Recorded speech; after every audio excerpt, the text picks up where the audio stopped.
for the last 40 years. And today I have my special guest.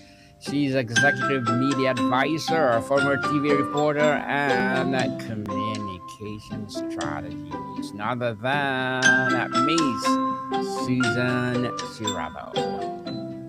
Hi, Daniel. Thank you so much for having me. Welcome, Miss Susan. I'm Book One Review, and can you please introduce more about yourself that I miss? Yes, well, I've had a varied career. I started out as a TV reporter and producer and anchor. I did that for the really early part of my career. And then I moved into corporate communications and marketing, most recently heading up social media for a Fortune 500 company. And now I'm pursuing my own business where I am doing media coaching and advising.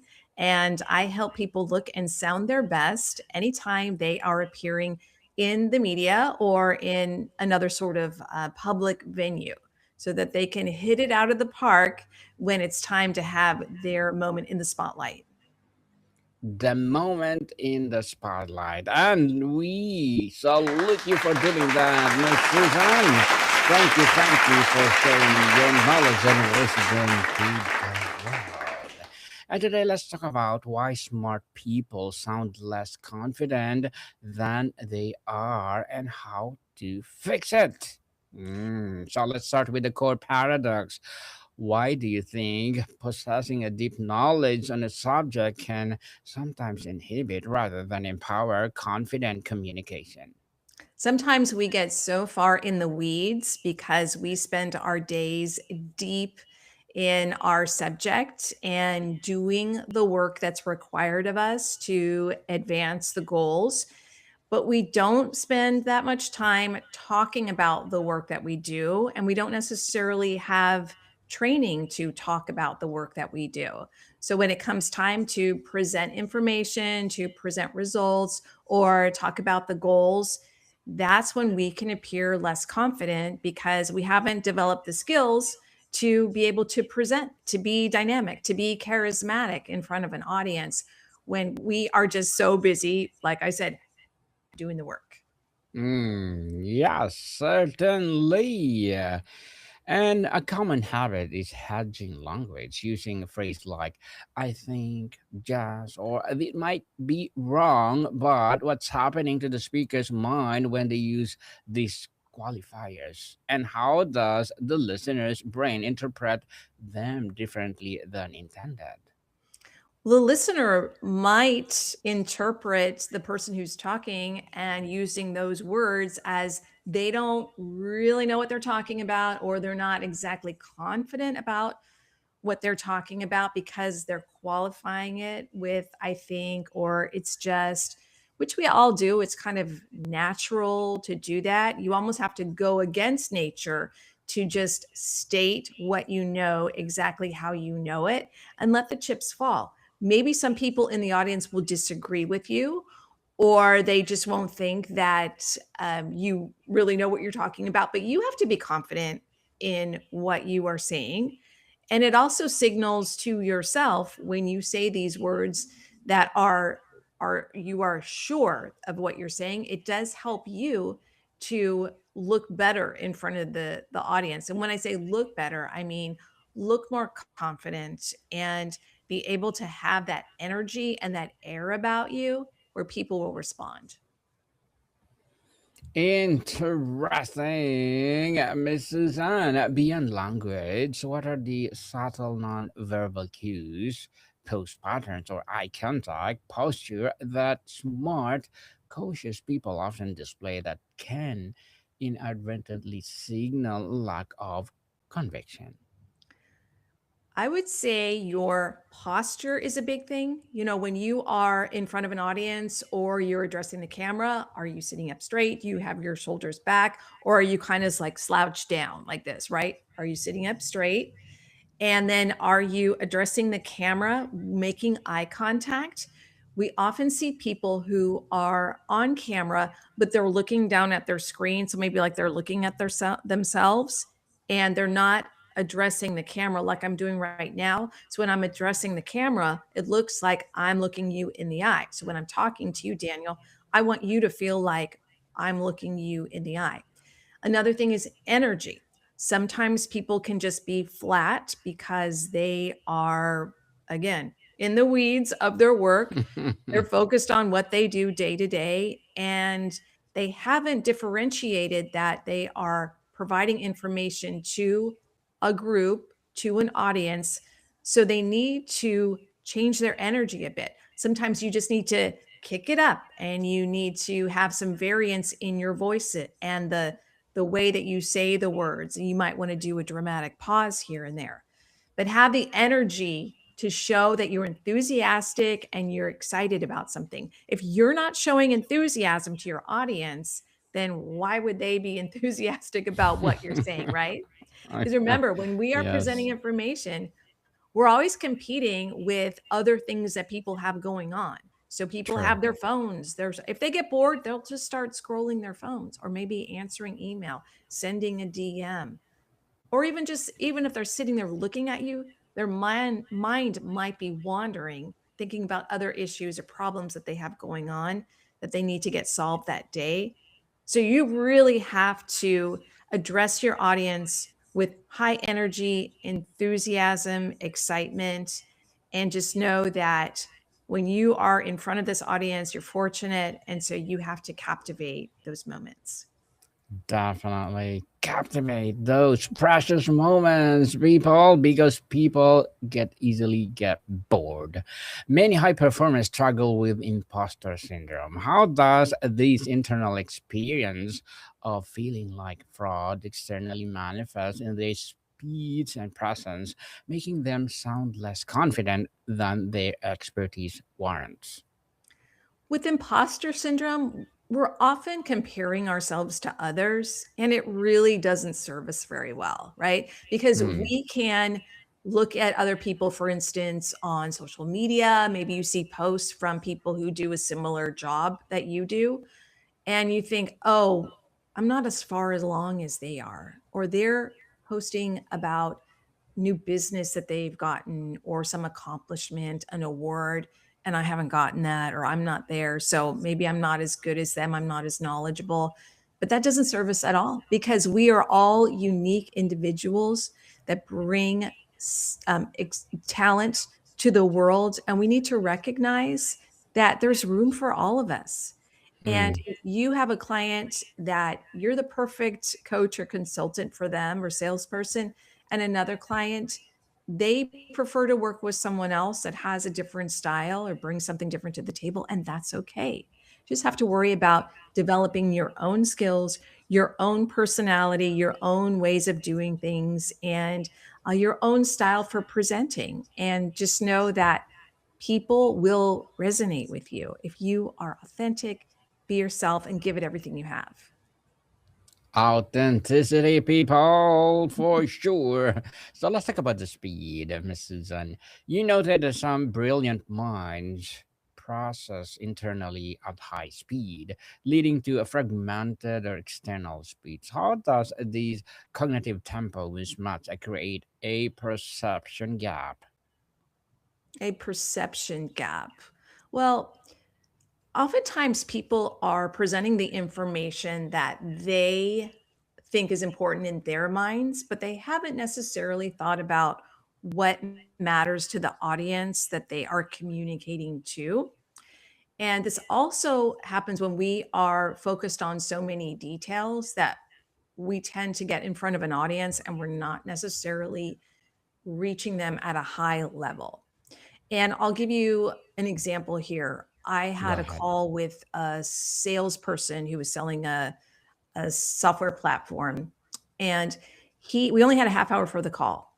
And he went into so many details about how the software program works and the demo of how you would use it day to day that the other people on the call didn't really understand what the program was about or what problems it solved.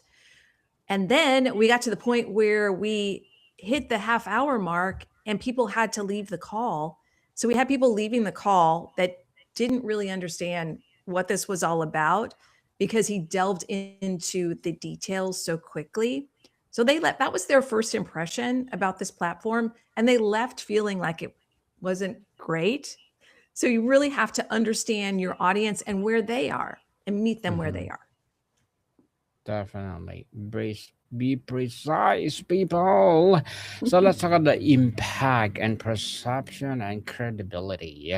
Miss Susan, for a listener's perspective in a high stakes environment like a boardroom or client pitch, what is the tangible cause of sounding less confident? How does it impact perceived authority, trust, and the ability to lead?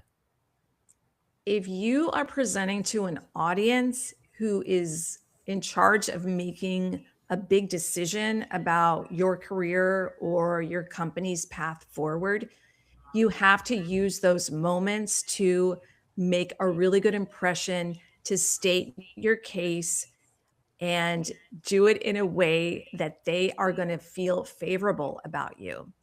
And what happens is people don't have their story or their elevator pitch or their rationale. They don't have it in a concise, cogent way.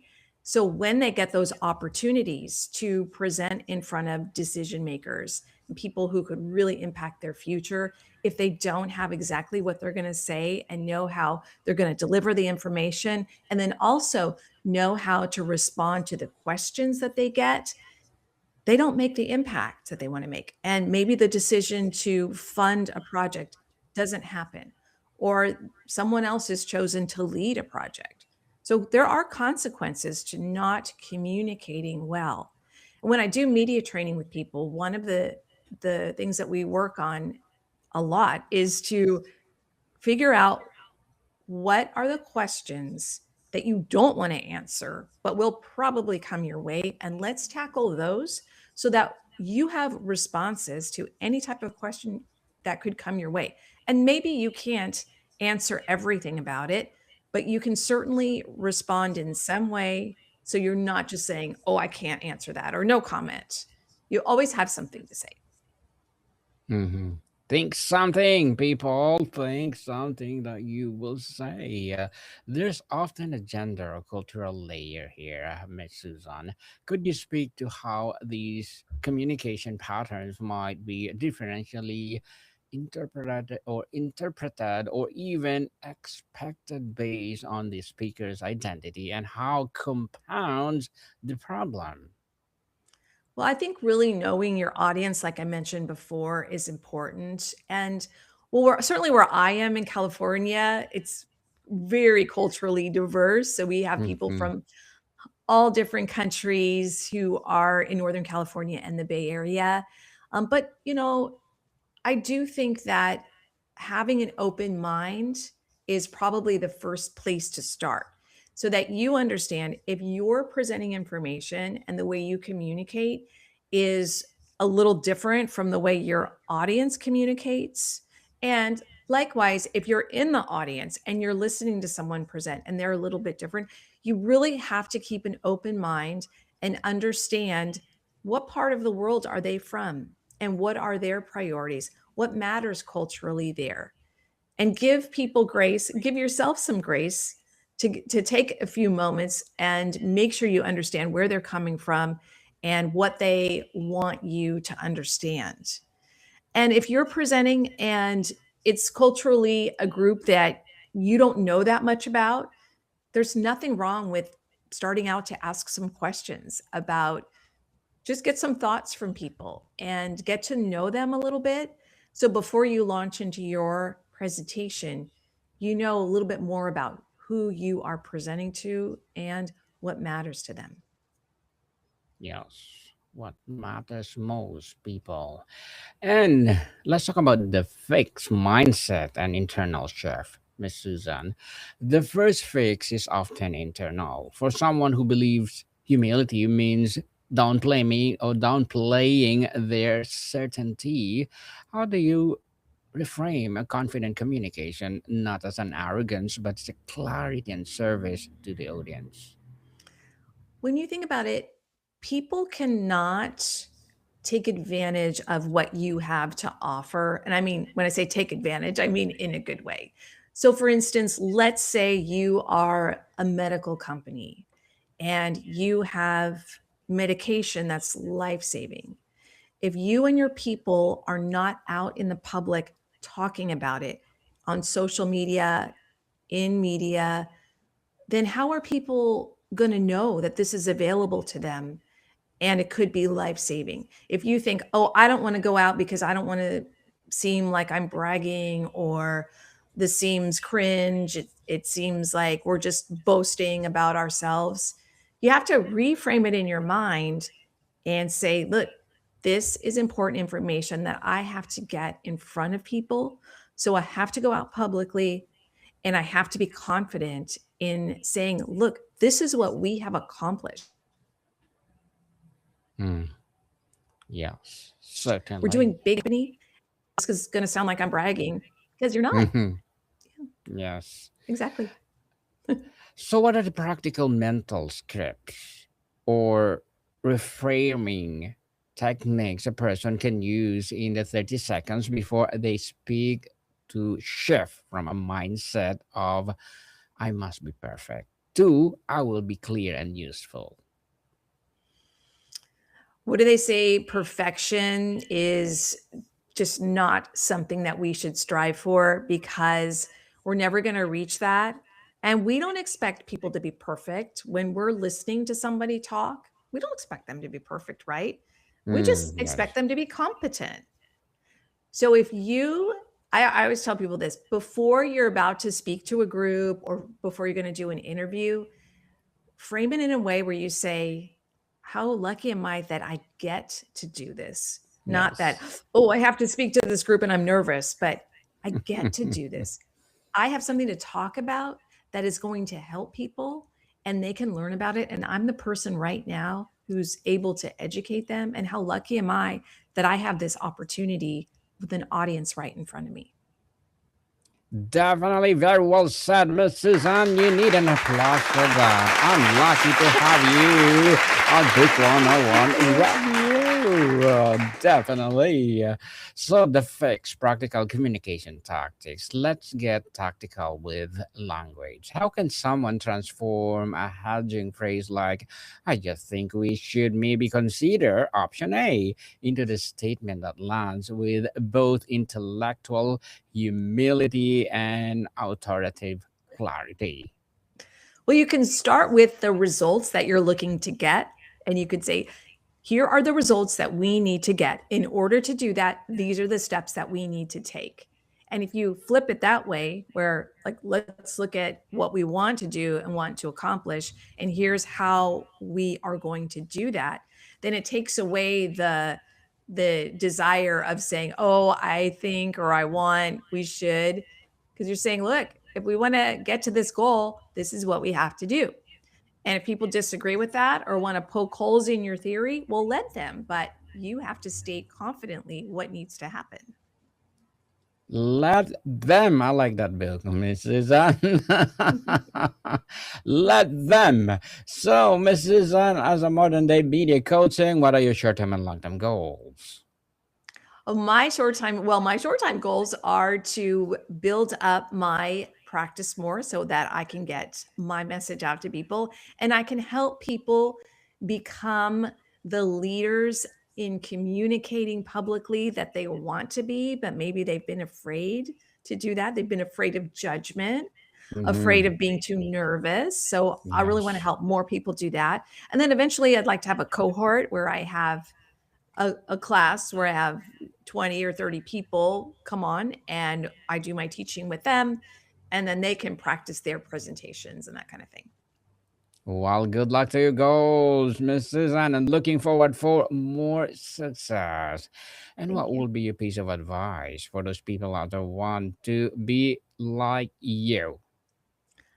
Just put yourself, listen, I just said the word just. I shouldn't have said that. So I'll start that again where I say, don't be afraid to put yourself out there. And that means doing a post on LinkedIn or Instagram or TikTok where you talk about something that you're good at, talk about your expertise, something that you know, and just share that with the world and see the feedback that you get. We have too many people out there who are afraid of judgment. They're afraid that they're going to be criticized. So they're staying small, they're staying behind the keyboard. But putting yourself out there is really the first step to advancing, getting more visibility, more people to recognize who you are and what you do. And that could lead to business opportunities, job opportunities, promotions, bonuses. We are living in a time right now where people who are more visible have leverage. Yes, and thank you for that empowering advice, Miss Susan. And can you please recommend a book or books that influence your journey? Well, I have some old school books, Daniel. How to Win Mm, Friends and Influence People is a book that I read back when I was in college, and I still have it. And I open it every once in a while to remember those lessons. And if you just read that book and applied the lessons of that book, you would win because true. there are so many good lessons going into the business world with that book. And one, I'll just give you one that still to this day matters is when you are introduced to someone and you remember their name and then you say Yes. their name back to them, Hmm. right? So you say, "Thank you, Daniel, it was nice meeting you," because people don't do that very often. So if True. you can repeat someone's name, then that is just a little thing that people will be impressed by. So that's Definitely. one. And then another one is Seven Habits of Highly Effective People by Stephen Covey. That was one of my favorite books over the past few decades. And the one point that I think is great in that book is where the author says, start with the end in mind. So, just how Hmm. I mentioned about when you want to say something emphatically and have people have confidence in you, if you start with the end in mind, where are we going? What are the goals? Where do we want to be? And then let's map out how we can get there. So, start with the end in mind. Well, thank you for all the classic and empowering books, Miss Susan. Please read those books because there's something else. And how can we, our listeners, train ourselves to be less swayed by performative confidence and better at detecting substantive expertise, especially in the fields where nuance and uncertainty are inherent, like science, medicine, or strategy? You just have to start out with baby steps. Think of one thing that you can do today that is going to help you be more confident and be more visible, to put yourself out there and get more people to know who you are, what you do, what you stand for. And it could be something as simple as if you're in a company to organize the a volunteer event that's coming up and say you're I'm going to lead this. I'm going to lead this effort and take photos, post the photos on social media, communicate with everyone in your company, just decide what their plans are going to be and make it something fun. So you can easily come up with ideas to show that you are a leader and you want to tell people about it, post pictures about it, and create your own opportunities because we used to think, or at least I did, that if you would work really hard and keep your head down, then someone would tap you on the shoulder and say, "Hey, this is a great opportunity that I have for you." That doesn't really happen as much as it should. So we need to think about how we're going to create our own opportunities and get out there. Mm. Yes, definitely. Get out there, people, and stop procrastinating and do your best.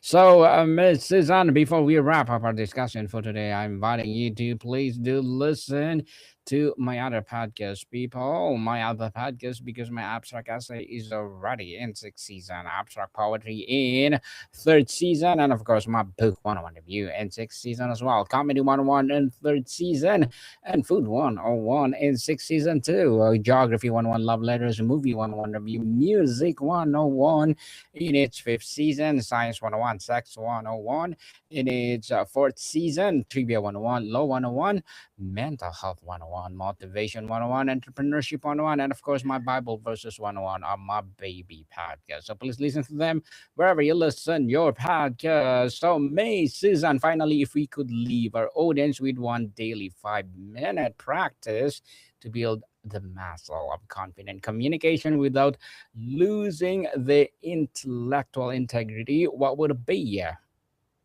If you are inclined to do meditation, that is something that will help you in spades. If you can, first thing when you wake up in the morning, if you can just spend those 5 minutes just to meditate and just feel positive. Don't grab for your phone.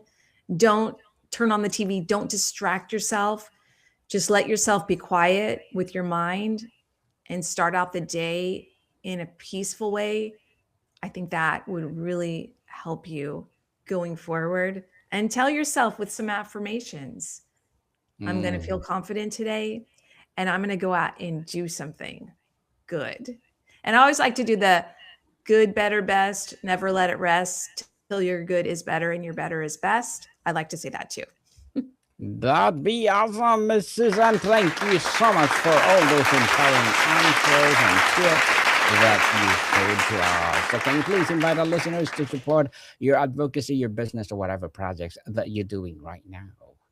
Yes. If you need media coaching and coaching to become more visible and on camera, to be able to speak concisely, I'm here for you. You can find me at my website, susansiravo.com, or find me on LinkedIn or YouTube. Thank you. Yes, I'm inviting you again, Miss Susan. I have a new podcast, Coaching 101, to be soon to be published, but we are already live every Saturday doing our episodes, and I'm inviting you to be part of it. Let's do coaching for those people who want to be like us. So, Miss Susan, thank you so much for your time. Thank you, Daniel. See you next time. Monica people, see you soon.